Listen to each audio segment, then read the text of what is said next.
నిందితుడికి ఏ విధంగా ట్రీట్మెంట్ ఇవ్వాలో ఆ విధంగా ట్రీట్మెంట్ ఇచ్చారు. పోలీసులు చాలా రాచ మర్యాదలతోని ఏ విధంగా పోలీస్ ట్రీట్మెంట్ ఏ విధంగా వాళ్ళు మర్యాద ఇస్తారో ఆ విధంగా మర్యాద ఇచ్చారు. దాంతోపాటు విచారణ సంబంధిత హెడ్ మాస్టర్ యొక్క నిర్లక్ష్యం దీనిలో కనబడ్డది కాబట్టి హెడ్ మాస్టర్ని కూడా సస్పెండ్ చేశారు. నేను సిపి గారితో కూడా మాట్లాడినా.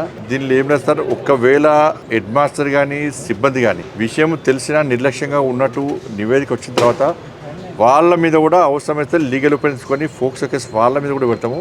దీన్ని ఉపేక్షించే పరిస్థితి లేదని చెప్పి చెప్పడం జరిగింది. కాబట్టి అన్ని రకాల చర్యలు తీసుకుంటారు. కాబట్టి దీన్ని మరీ నేను రాజకీయాల కోసం మాట్లాడి విమర్శలు ప్రతి పిల్లల భవిష్యత్తు కాబట్టి నేను మళ్ళీ చెప్తున్నా, పిల్లల భవిష్యత్తుకు భరోసా ఇవ్వడానికి అధికారులు చర్యలు తీసుకోవాలి. వాళ్ళకు విశ్వాసం పెంపొందించాలి. తల్లిదండ్రులు అంతా టెన్షన్తో ఉన్నారు కాబట్టి వాళ్ళతో మాట్లాడాల్సిన అవసరం ఉంది.